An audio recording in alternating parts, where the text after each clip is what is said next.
All right, we are live. Welcome, everybody. Thank you so much for joining us here. This is the second in our series of Fireside Fall Chats. We're here representing ContentLab. We're a technical marketing company specializing in tech content generation. That's what we do. We've been doing it for years. It's all we do, and we do it well. And I know now is a pretty interesting time for content marketing, for tech sales in general. So it seems like the right time to just kind of jump into these and have a little chat with everybody and share some information so that we can all kind of attack this together. My name is Peter White. I'm a content strategist here at ContentLab. I am a full stack developer by trade. Did that for about 15 years before getting into content. And I'm over here now trying to help developers have a better time with everything. And I'm joined by the lovely and talented Roger Winter. Roger, tell the people about yourself. Hey everyone, thanks for that, Peter. I'm Roger Winter. I've been a content strategist at ContentLab for a little over 2 years. Before that, I was a web developer for a decade, and also was involved in all sorts of content production and SEO efforts, running an independent digital marketing for quite a while. So I've been around the content marketing space for a bit and the development space, and been making interesting technical content over at ContentLab. So yeah, thanks for joining, everybody. I think we can just go ahead and dive right in. What do you think, Peter? Yeah, let's get to it. Today we're talking funnels. Today we're talking about how to craft developer content that converts at every stage of the funnel.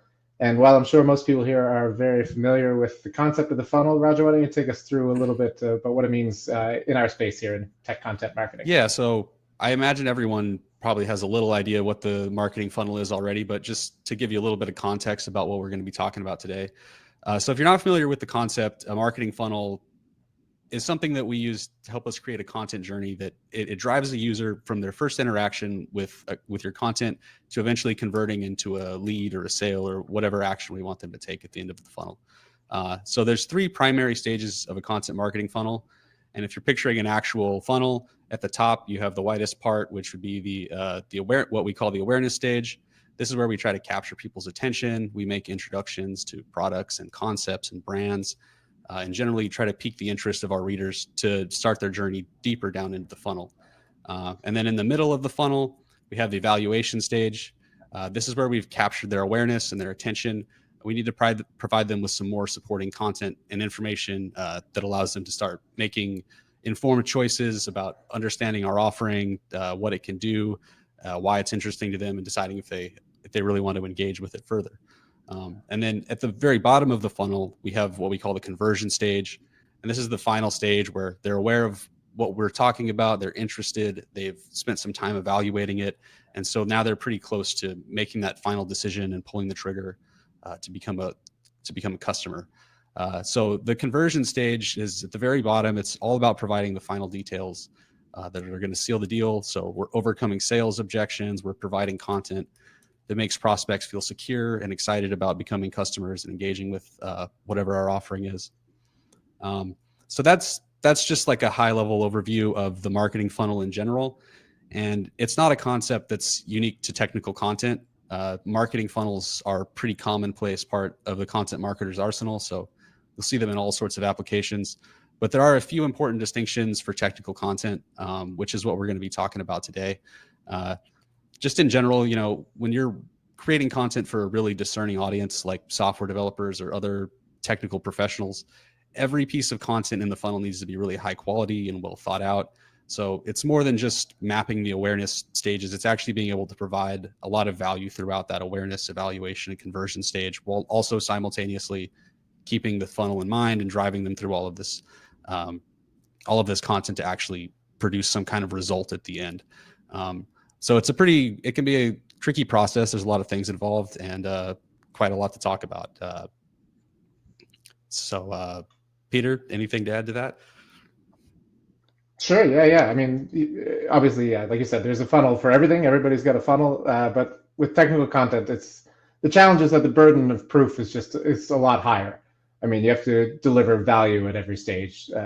Normally, awareness is kind of can be fun and sexy at advertising, but it's not really that way with developers. You need to be providing actual value at every stage. So the awareness isn't just telling somebody about something. You have to, even at that stage, be showing them the value behind it. So it's not as easy as it is with some other products. So, I mean, like if you were to build, a faster car, you could just demonstrate a car going faster, and it's pretty easy to build awareness that way. But if your product is like a CI/CD pipeline or something, it's hard to put a 30-second commercial together that really shows the value of it. So it's just a different approach, and it kind of needs to be understood the whole way through the funnel that this is a little bit different than what we're normally doing.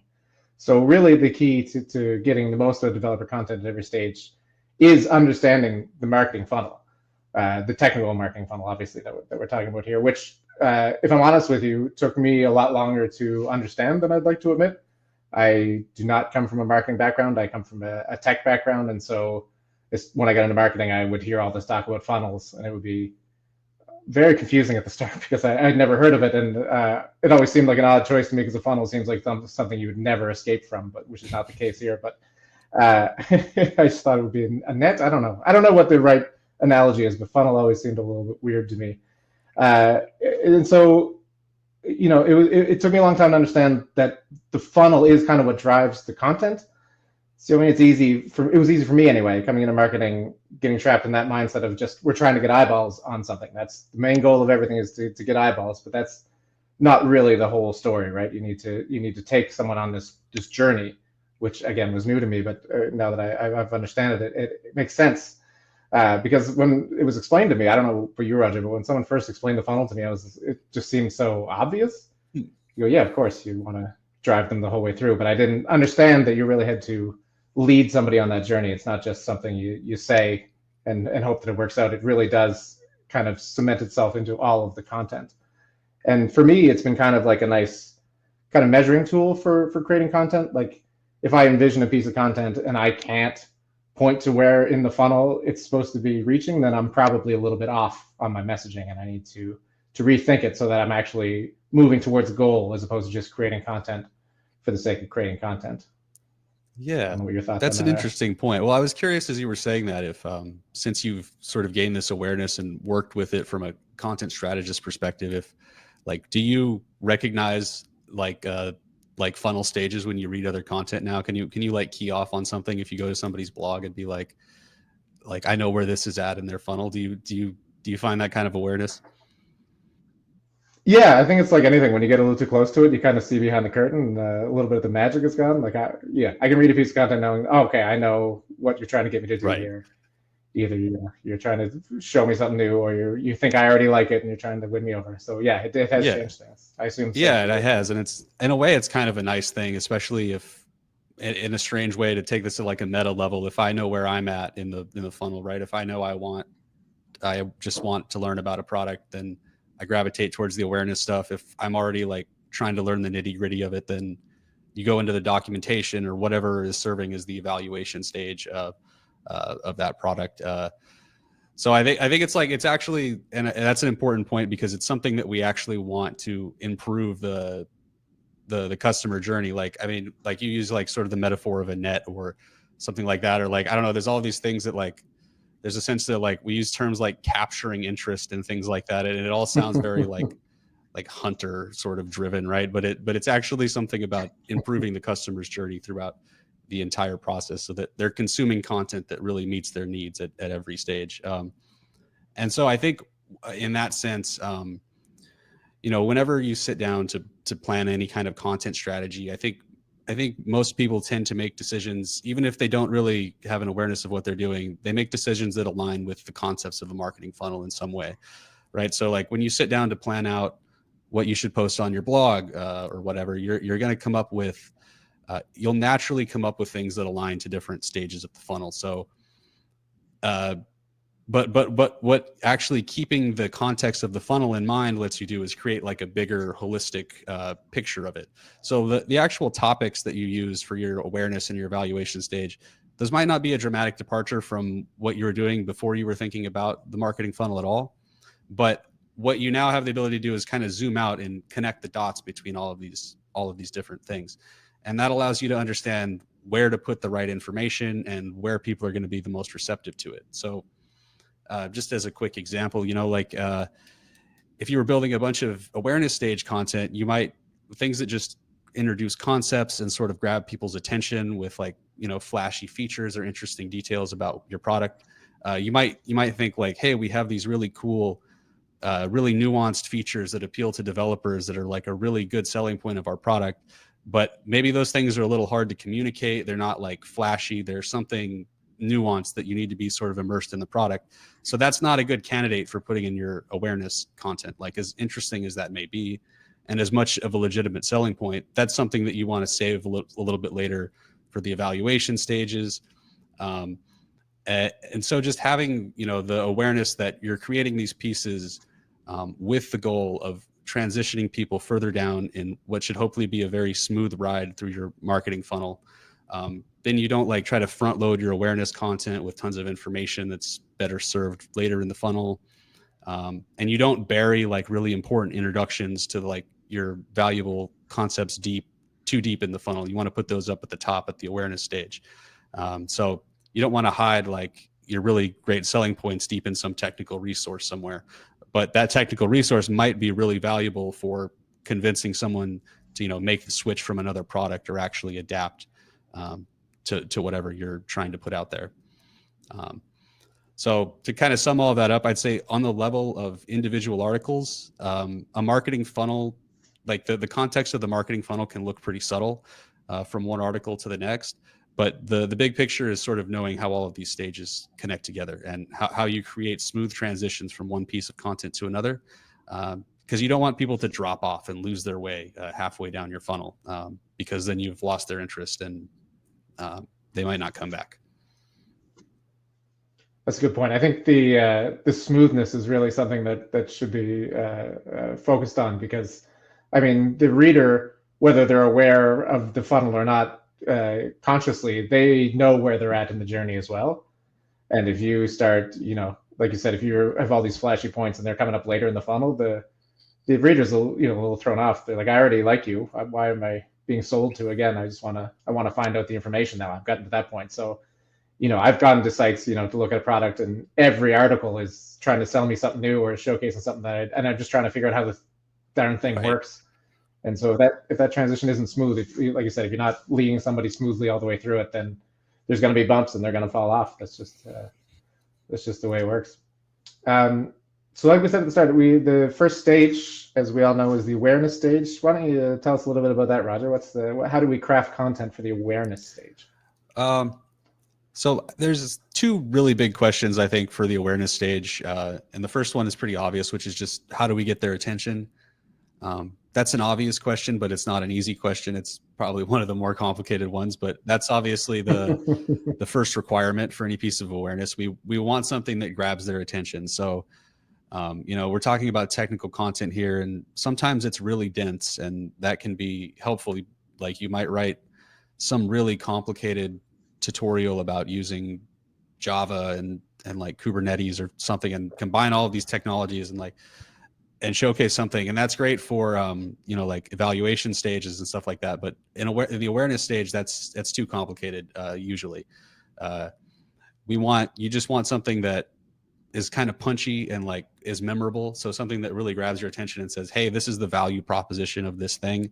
This is why you should be excited about it. And this is what it can do. But then the second question we need to ask after we have their attention is, what do we actually want to do with that attention? What do we want the reader to do after they've been made aware of it? I mean, ideally, they'd immediately fall in love and head to sign up or make a purchase. But realistically, like you were just talking about, Peter, usually they want to learn more about the product. They want to evaluate it a little bit first, especially for really complex tech products or service that require a lot of investment of time and resources. They're going to want a lot more information before they make a decision. So just thinking logically from whatever the topic was you introduced, what would be my next question? So if I found your blog and it was by looking up a tutorial about JavaScript, and it turns out you have this excellent framework or some kind of like software as a service you want to sell me, the next piece of content should carry that interest forward, show me a little bit more about what it can do, and keep that, whatever excited me originally, keep that alive and just kind of moving on and to progress smoothly down the funnel as we were just discussing. That's fair. That's fair. I think personally, the awareness stage for me, I don't know if you feel the same way, but as a content creator, to me, it's probably the most fun Yeah. part because it's a little more wide open. You know what I mean? There's a little more options. Your goal is to get in front of people, and so you can kind of try a few more interesting things without, later on in the funnel, you really have to worry about losing people. But at awareness, you're trying to get as many people as possible. So it kind of that is the challenge and the fun of it to me is that it's kind of wide open. So to me, there's a few little tricks, especially with technical content, that really help. For me, the main one is to get someone to learn about your product by showcasing something they already know or love or use. So either by showcasing, how my product interacts with another product that they may already use, or how it supplements something that they may already be doing. Almost, I hate to use the phrase tricking them into getting into it, but trying to show how it can enhance something that they already do. So like if you're doing a quick little demo of your product, have it integrate with a framework or something that the developer already knows so that you can get them on your side right away as opposed to introducing too much new stuff at once. Um, and to me, it's also the awareness is also the best stage for non-text based content, podcasts or even social media or anything like that you may be able to kind of slip in under the radar. So people don't even necessarily know that they're being marketed to at the awareness stage. It's almost like a backdoor into it. Uh, I don't want to get too meta, but not unlike a webinar that we're doing right now. I mean, you try to work in your product to people who already are in the area, but not necessarily using what you have. I think that's a great point about the other content types, or I mean, even bringing it back to written content, like the awareness stage. You definitely want to be concise, and you want to put the value forward very quickly, and like things like video and social media can be a really good way to do that as well. Like really dense technical stuff has its place later in the evaluation stages, but like in the awareness stage, you really want to be conscious of the reader's time investment or the viewer's time investment, um, and just just being aware that there's so much noise out there just of things trying to grab people's attention, whether it's content, professionally or personally or whatever, and you have to compete against all of that noise to grab someone's attention even for a couple of seconds. So short form is really important. Things that just say exactly what you need to say and get the point across as effectively as possible. Good call. We're going to move on to the next stage, but before I do that, I forgot to mention off the top, if you have any questions or anything for us or anything that you'd like to discuss, feel free to drop it in the chat at any time. We'll do a Q&A at the end of this. So any comments or questions, please, we would love to hear them. So just drop them in the chat and we'll address them at the end. But before we get to that, we'll move on to the evaluation stage, which is the next stage down. Roger, what's your take on the evaluation stage of the technical content marketing funnel?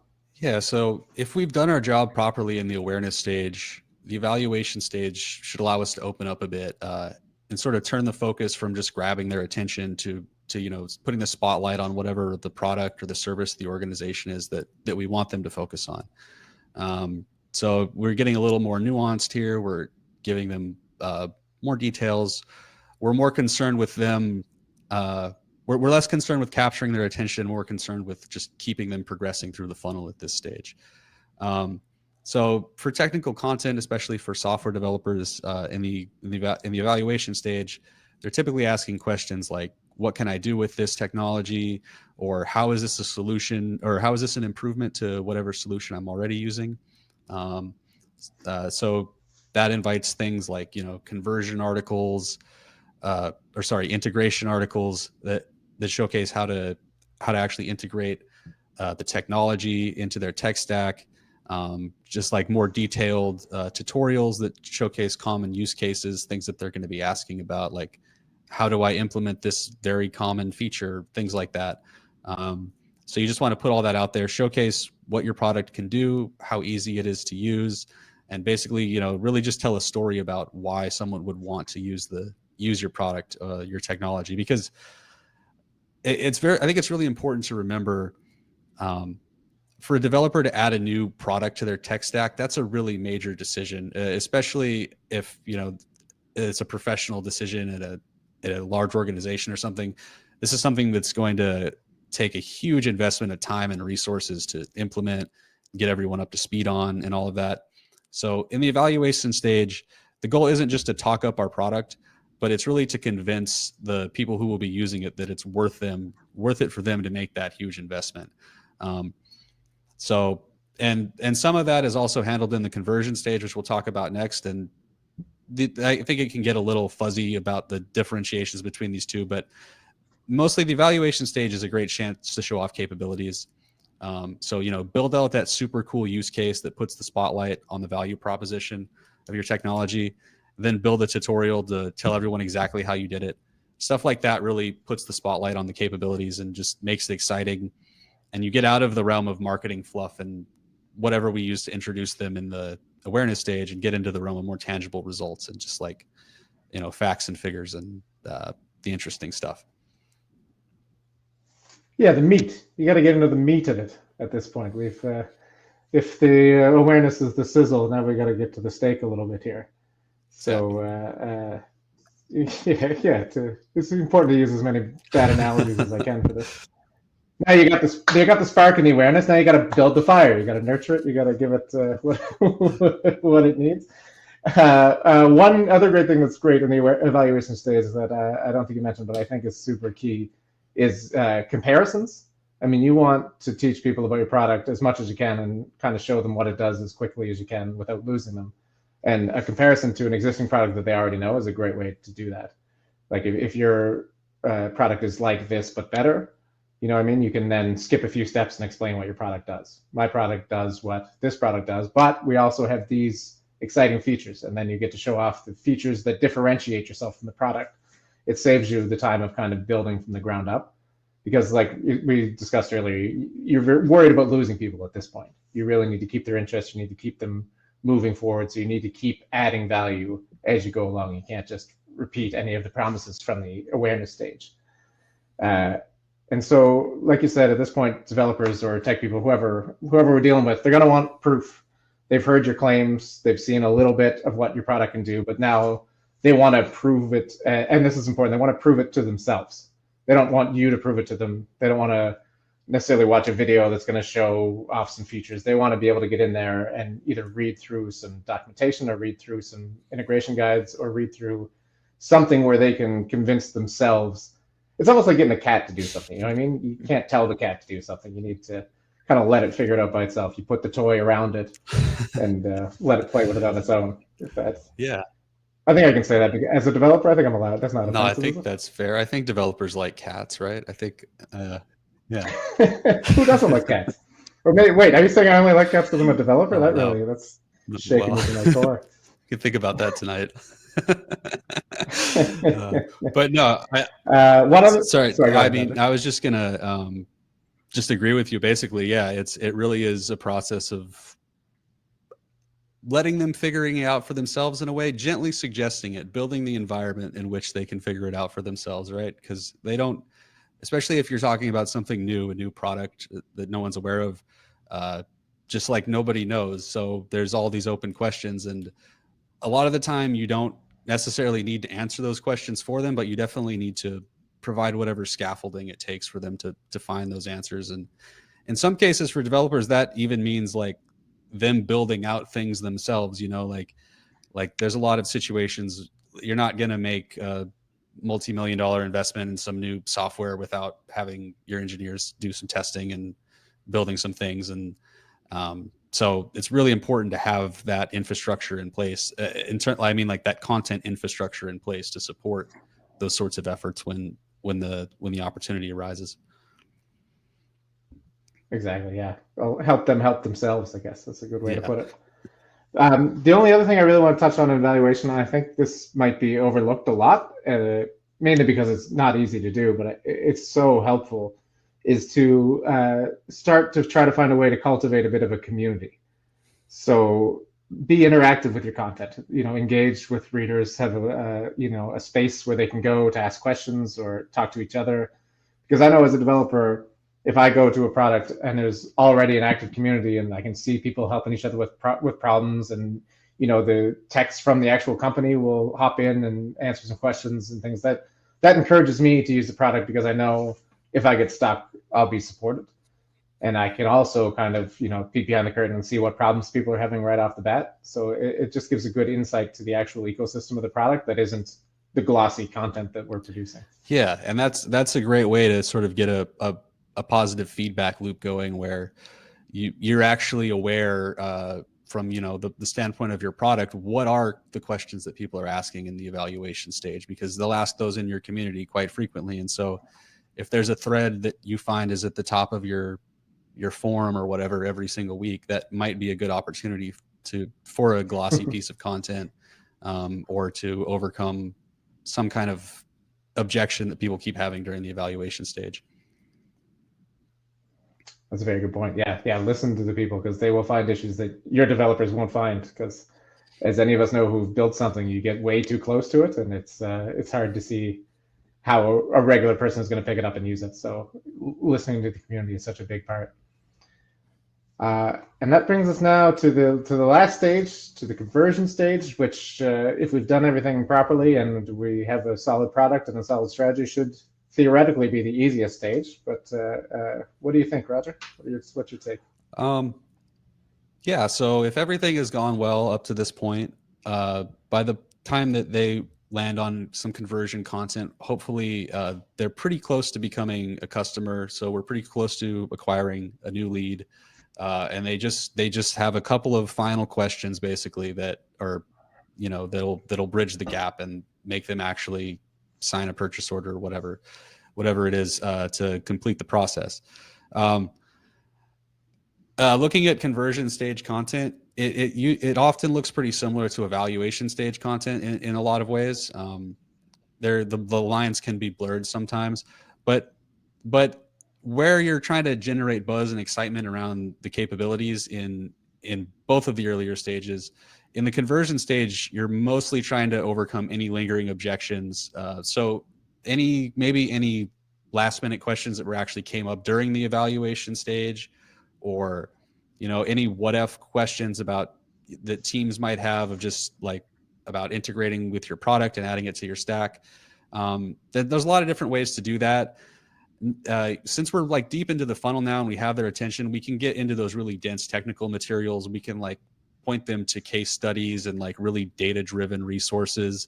And we can like go into really great detail in white papers and tutorials and all this kind of stuff, right? We have their attention now. They've already spent some time understanding our product and learning about us. So at this stage, we don't need to worry so much about overwhelming them. Like, this is where we can give them all of the meat and just let them help themselves, pretty much. So I see the conversion stage as a great chance to create content that supports potentially other teams in your organization as well. So maybe your sales team keeps encountering like really specific objections. That could be an opportunity to create some content that can sort of massage the issue around that, or address those objections directly. Or it could even be your engineering or your product team. Maybe they keep having to, like, you find that the engineering team regularly has to handhold people when they're making integrations with a certain product or something like that. All of those things are really great real world use cases. Or again, to Peter's point about the community, just like looking for like, what are those final little granular details that prevent people from making the final jump to converting. You sort of identify those and then kind of work backwards to create content that addresses those issues proactively. That's a great call. One thing I will say too about that, deep technical content that you're talking about here, and this is something that I see a lot with clients that a lot of people don't necessarily do, is cover as many languages and frameworks as you can possibly support and create content for all of them. It's a little tedious and it's not super fun and it's a lot of repetition, but one of the easiest ways to lose somebody at this point is for them to go to your site and not be able to find a tutorial in the language or framework that they work with, because that's a huge turnoff. If you go, oh, I like all these features, I've tried the demo, it does exactly what it says, I really like it, but I don't see a way for me to just kind of quickly integrate this with what I do, because I'm going to have to start from scratch. There's no tutorial for Node or whatever I've built in. So trying to just get that coverage it's tedious and it's not flashy, but it can really help at this stage to make sure that you have something for everybody. Whoever has gotten to this point, you want to make sure that you've got them covered.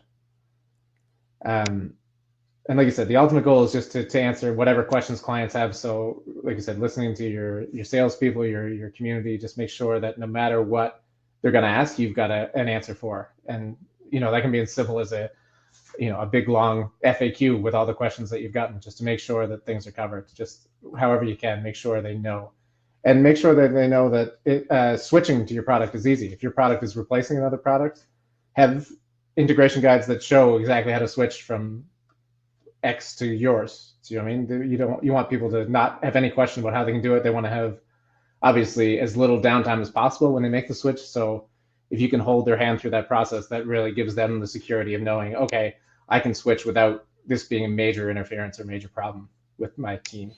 Yeah, absolutely. And depending on the nature of your product or your service, this is also an opportunity to just showcase your value as a partner to them, and the fact that you are willing and able to provide support, and just kind of showcase that you have the answers, you know how your product works, and you can support their usage with it.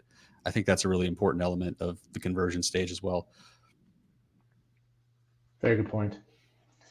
So we've gone through all the stages from a high level, and this is all well and good, but it's a little bit vague. It can be hard sometimes for a marketing department or strategist or whoever is in charge to understand how to apply this funnel to the content, like how, even just at a basic level of how much time do I put into awareness versus how much time do I put into the other sections, or should I focus everything on awareness right now because we're new? And it's a really nuanced conversation. There's no easy answer, obviously, for that. It really depends on the situation that you're in.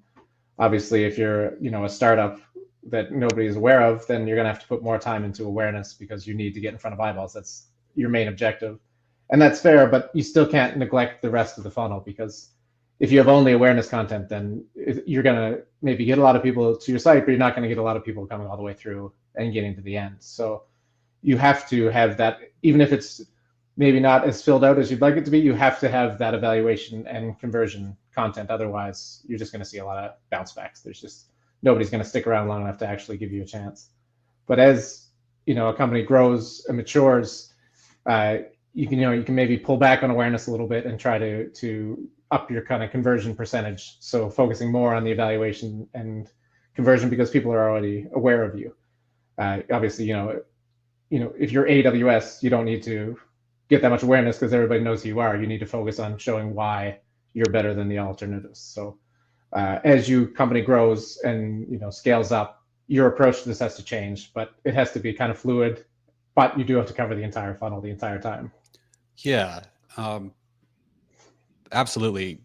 I think you'll pretty rarely find a content strategy that has like a completely equal division of content across all three funnel stages.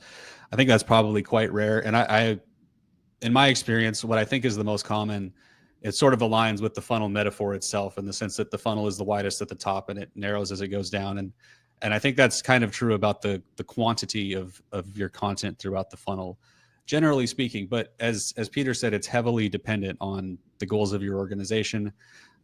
So new companies, they just need to get the word out. If your company has a lot of brand awareness, we can jump straight into evaluation. And there might even be situations where maybe your solution is the only practical choice to like add to a tech stack or something like that, in which case you're pretty much dive right into the conversion phase and you start overcoming objections and talking about integrations. And that's just situational. That's about understanding your market and your competitors and everything that's going on. So you can decide to concentrate your efforts in whatever area is the most relevant to your particular situation, but you want to keep the holistic big picture in mind as well. So maybe you need 10 pieces of awareness content and 3 pieces of evaluation content and 1 piece of conversion content, just as completely arbitrary numbers. And like you might be thinking, well, I only have 1 piece of conversion content. Is this really going to help?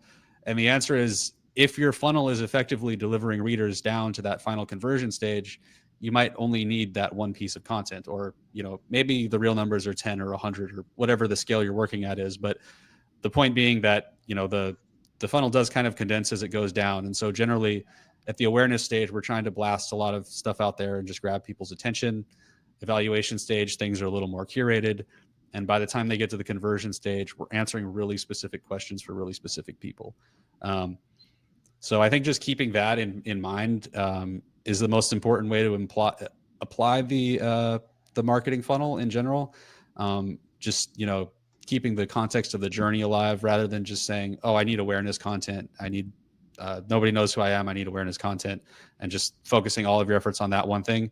You know, maybe it is a situation where you put 90% of efforts into awareness and 10% into the other two stages, but that 10% still goes a long way just to keep the trajectory of the funnel alive, so to speak. Definitely, it's that smoothness that we talked about earlier. If you can't guide someone the whole way through, then they're not going to go the whole way through. So, yeah, that's pretty much sums it up. So that's all we had to cover here today. We're going to get into some questions here. We've got time for, I don't know, 3 or 4 questions maybe. So let's get right into it. Question from the audience. Roger, let's see how you think about this. Can you please give 2 to 3 examples of tech content that help drive conversions from the decision stage to sign up and try a product?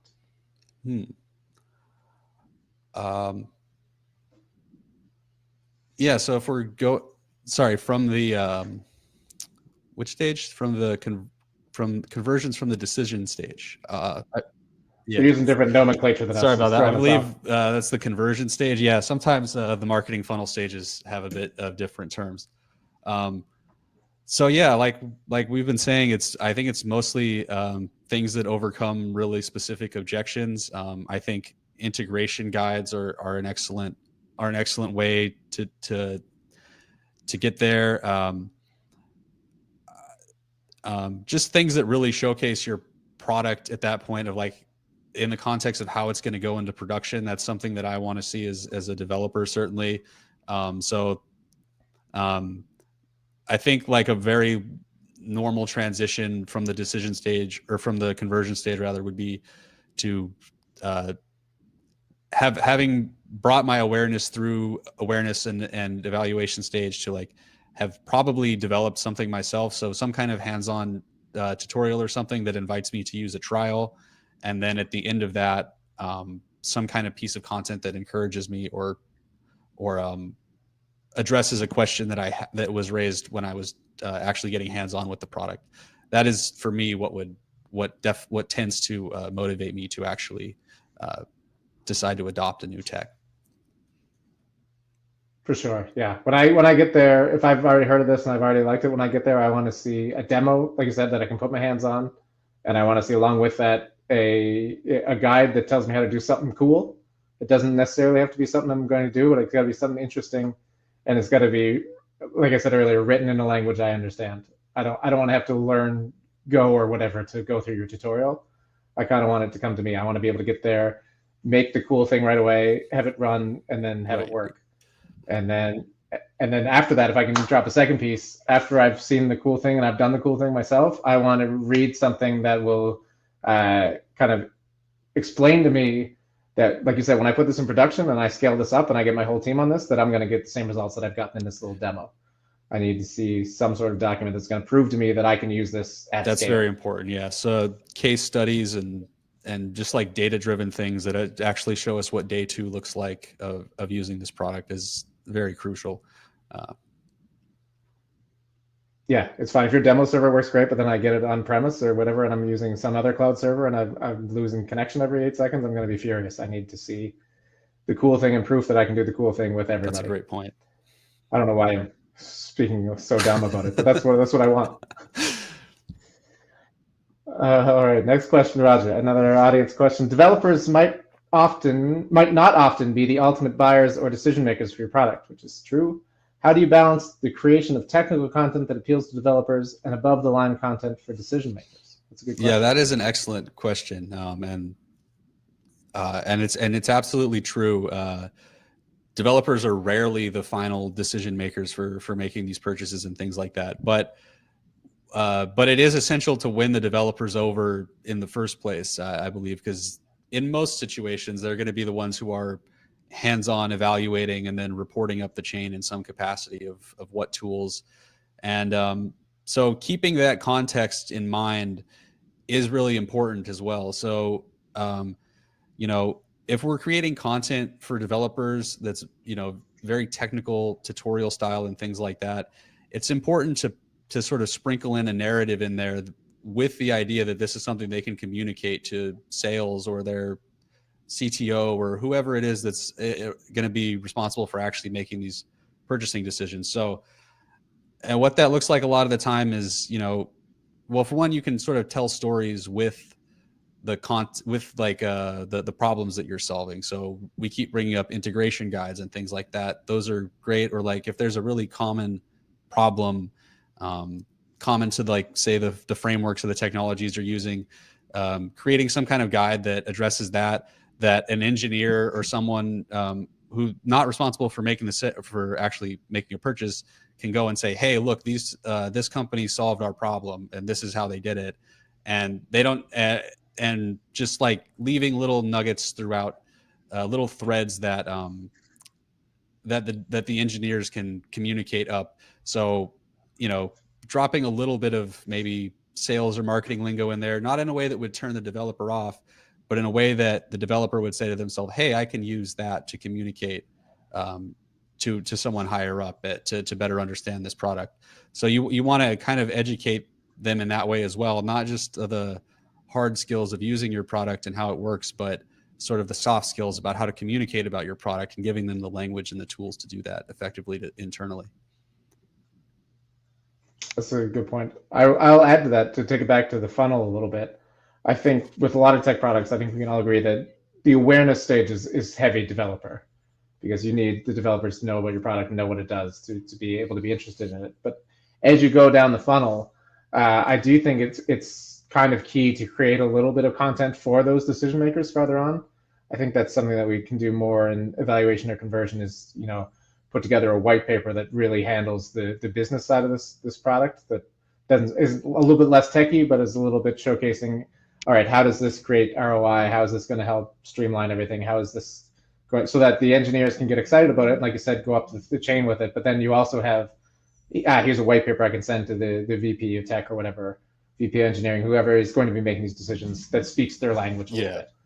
So it needs to be a bit outside of what you're doing for the developers, but it is good to have that kind of stuff on hand as well, so that they can go to their bosses with this and say, hey, here's why we should buy this. It's not just because I love it, but also here's the business argument for Exactly. Yeah, that's an excellent point. And that really drives home the need for case studies and just data-driven information.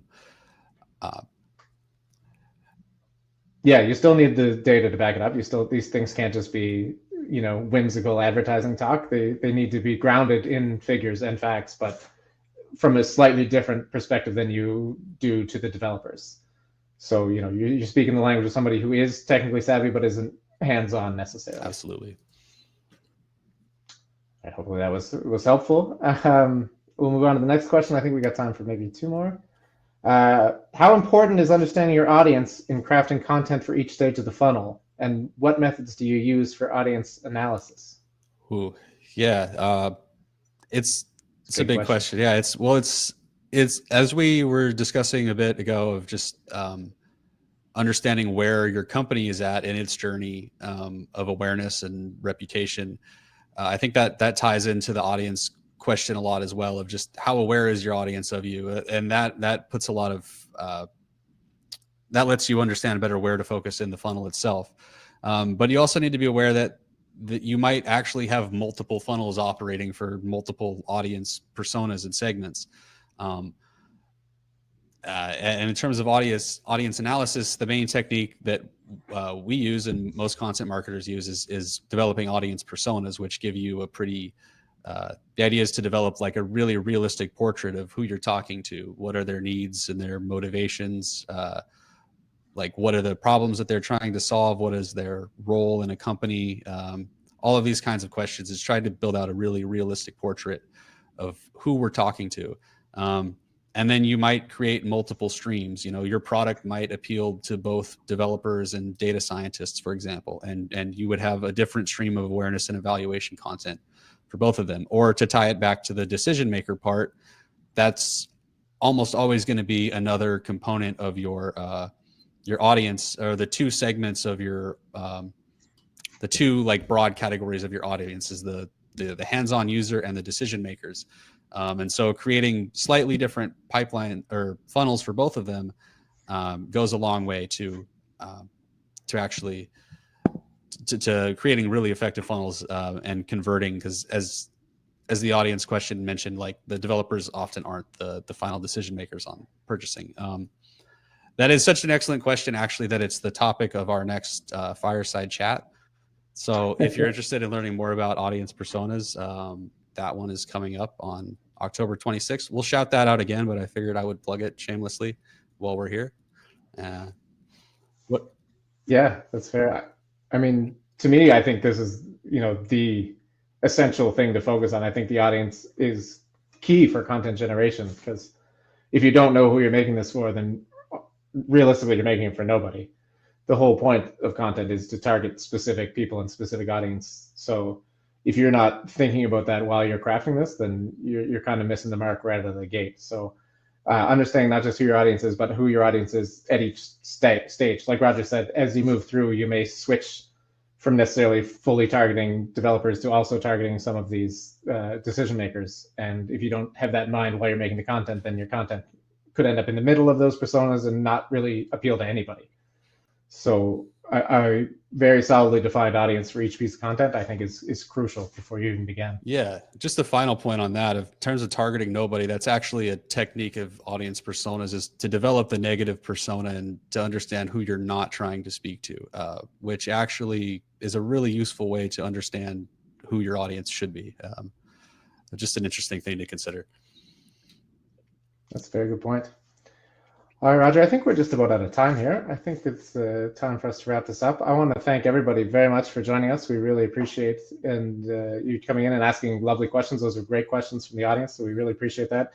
If you have any questions that we didn't get to, or if you have anything that comes up later, feel free to send us an email at any time. We love talking about this stuff, and we would love to hear from you. So get a hold of us anytime. If you have any content marketing needs, please get a hold of us. We have 2 more Fireside chats coming up in this series. As Roger mentioned, on October 26th, we're going to be talking about understanding developer audience personas, which I think is a super important topic and one I'm very excited to talk about, because I really think that is the driver for successful content.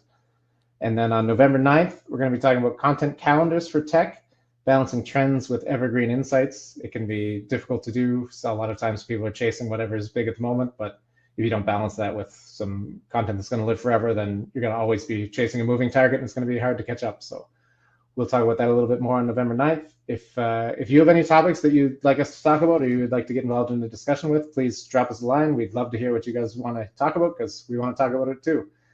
So on behalf of me and Roger, we really appreciate you being here, and we hope to see you again. Thank you very much, everybody. Thanks for joining, everyone. Have a great day.